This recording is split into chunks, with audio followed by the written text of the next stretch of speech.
அன்பிற்கினிய நண்பர்களுக்கு வணக்கம். வணக்கம். இந்த காணொளியில கடந்த 1 வருடமா எங்களுடைய தோட்டத்துல நாங்க என்னென்ன விஷயங்கள்லாம் பண்ணிட்டு இருக்கோம் அப்படின்றத உங்ககிட்ட பகிர்ந்துக்கலான்ட்டுங்க. அத பத்தின காணொளி தாங்க இது.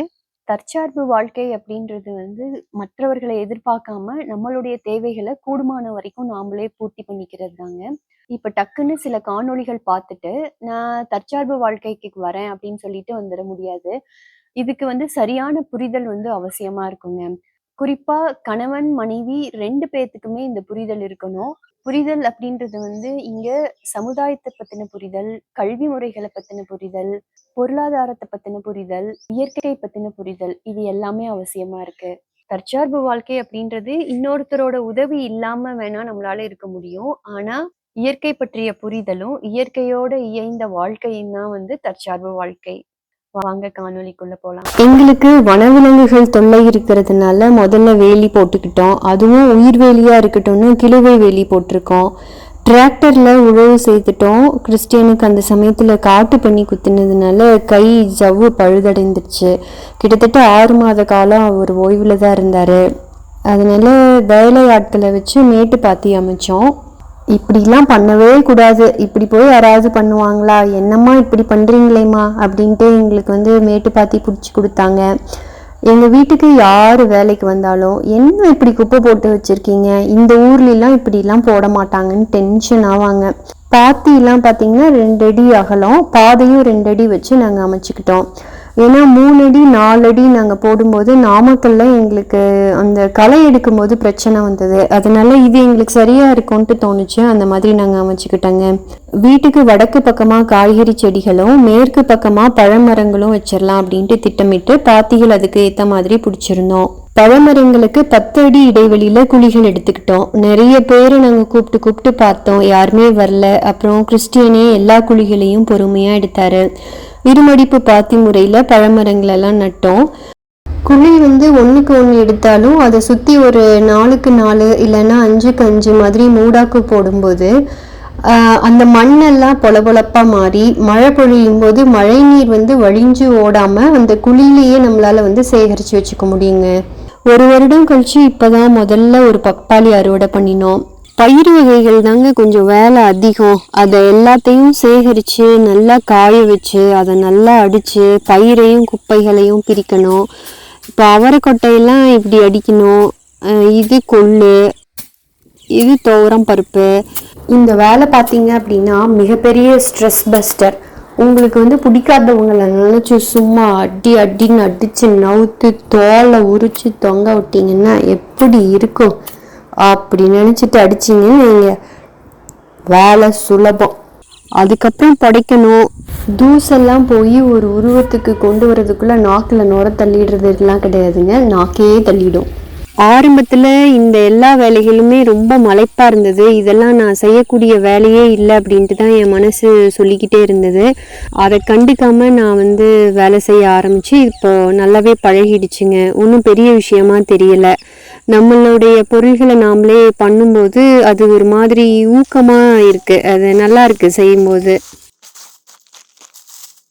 எங்களுடைய தேவைக்கு நிலக்கடலையும் போட்டுக்கிறோங்க. சக்கரவள்ளி கிழங்கு போட்டிருந்தாங்க. அந்த கொடிகளை சிறு சிறு பாகங்களாக வெட்டி நடுப்பகுதி மண்ணுக்குள்ளே இருக்கிற மாதிரி வச்சு விட்டோம். அதுவும் நல்லா வந்திருந்தது. இடையில கொஞ்சம் பராமரிப்பு பண்ணாததுனால அளவு கொஞ்சம் சிறியதாக தான் இருந்ததுங்க. எல்லாம் நமக்கு பெருசு பெருசாக காய்ச்சா சந்தோஷமாக தான் இருக்கும். கிடைச்சது லாபம், மகிழ்ச்சி, நிறைவு. போன வருடம் பூண்டு ரொம்ப அதிக விலைக்கு விற்றதுனால சுற்றி எல்லாருமே ஏக்கர் கணக்கில் பூண்டு போட்டாங்க. சரி நாமளும் போடுவோமேன்ட்டு போட்டுவிட்டோம். கொஞ்சம் பராமரிப்பு பண்ணாததுனால கம்மியாக தாங்க விளைச்சல் இருந்தது. இருந்தாலும் இயற்கையாக விளைஞ்சது. வெங்காயம் நாங்கள் ஆடிப்பட்டத்தில் விதைச்சோங்க. 2 கிலோ அளவுக்கு விதைச்சோம். கிட்டத்தட்ட 10 கிலோ அளவுக்கு எங்களுக்கு அறுவடை கிடைச்சிது. கத்திரிக்காயில் நீல கத்திரி, குண்டு கத்திரி, தொப்பி கத்திரி போன்ற வகைகள் வச்சுருக்கோம். தக்காளியில் நாட்டு தக்காளி, செர்ரி தக்காளி, லைபீரியன் தக்காளி வகைகள் இருக்குங்க. எப்போவுமே முள்ளங்கி இருக்கிற மாதிரி பார்த்துக்குவோம். வெண்டைக்காய், கொத்தவரங்காய் இருக்குது. ஆடிப்பட்டத்துல அவரைக்காய்க்கு தனியா பந்தல் போட்டு விட்டோம், அதுவும் நல்லா காய்ச்சிருந்துச்சுங்க. கீரை வகைகளை பொறுத்த வரைக்கும் நிறைய கீரைகள் தானாவே முளைக்குது. குறிப்பா இந்த பகுதியில பண்ணைக்கீரைகள் அதிகமா வருதுங்க. அதுக்கப்புறம் சிறுகீரை, தண்டுக்கீரை, முளைக்கீரை, செங்கீரை, பருப்பு கீரை, மூக்கிரட்டை கீரை, முடக்கற்றான் கீரை, இன்னும் எங்களுக்கு பேர் தெரியாத கீரைகள்லாம் இருக்குங்க. தோட்டத்துக்குள்ள எப்பவுமே பைபாஸ் ரோடு போய்கிட்டே தாங்க இருக்கும். பார்த்து போகலைன்னா இலவசமாக ஊசி போடப்படும். பறவைகள் நம்ம கிட்ட பயம் இல்லாம வரும், ஒரே ஜாலி தான். நம்ம தோட்டத்துக்கு நிறைய பறவைகள் வந்து போற மாதிரி அதுக்கு உணவு கொடுக்கணுங்க. பூக்கள் இல்லாத தோட்டமா? மஞ்சள் நிற பூக்கள் பூச்சி கட்டுப்பாட்டுக்கு உதவும். அதனால செடிகளுக்கு நடுவுல நாங்க மஞ்சள் நிற பூக்கள் இருக்கிற மாதிரி பாத்துக்கிறோங்க. காய்கறிகளை பொறுத்த வரைக்கும் தொடர்ந்து நம்ம நர்சரியில வேலை செய்துக்கிட்டே இருந்தாதான் தொடர்ந்து காய்கறிகள் கிடைக்குங்க. அப்படி இல்லைன்னா பைய தூக்கிட்டு மறுபடியும் கடைக்கு போக வேண்டியதுதான். சரியான திட்டமிடல் வந்து காய்கறிக்கு ரொம்ப முக்கியமானதா இருக்குங்க. அதுல நாங்க கொஞ்சம் தவற விடுறோம்தான். இருந்தாலும் கடந்த 1 வருடமா நாங்க வந்து கடையில போய் காய்கறிகள் வாங்குறதே இல்லை. இடுபொருட்கள் பொறுத்த வரைக்கும் நாங்கள் சாப்பிட்ற பழங்களோட தோலை 3 நாள் 4 நாள் தண்ணியில் ஊற வச்சு அந்த தண்ணியை தாங்க கொடுக்குறோம். இப்போதான் சமீபத்தில் மீன் அமிலம் தயார் பண்ணியிருக்கோம். வேற எதுவுமே பெருசாக நாங்கள் கொடுக்கறது இல்லைங்க. நீர்ப்பாசனத்தை பொறுத்த வரைக்கும் இன்னும் சொட்டு நீர் பாசனமெல்லாம் போடலைங்க.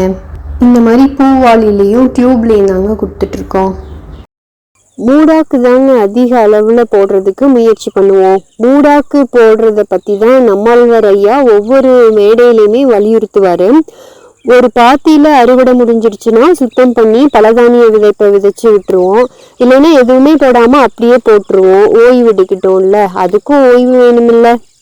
தோட்டத்தை பொறுத்த வரைக்கும் விதை சேகரிப்பு ரொம்ப ரொம்ப முக்கியங்க. அதையும் நம்ம கவனத்தில் எடுத்துக்க வேண்டியதா இருக்கும். வேலையெல்லாம் எப்போவுமே ஏதாவது இருந்துக்கிட்டே தாங்க இருக்கும். மூடாக்குக்கு இலை தலைகளை வெட்டுறது, களை எடுக்கிறது, விதை சேகரிக்கிறதுன்ட்டு வேலைகள் இருக்கும். யாராவது வந்தாங்கன்னா இந்த வேலைகள் எல்லாம் நிறுத்தி வச்சுட்டு அவங்களுக்கு முக்கியத்துவம் கொடுத்து அவங்களோட இருந்தோம்னா, உங்களுக்குலாம் என்னப்பா நீங்கள் ஜாலியாக மலை மேலே இருக்கிறீங்கிறாங்க.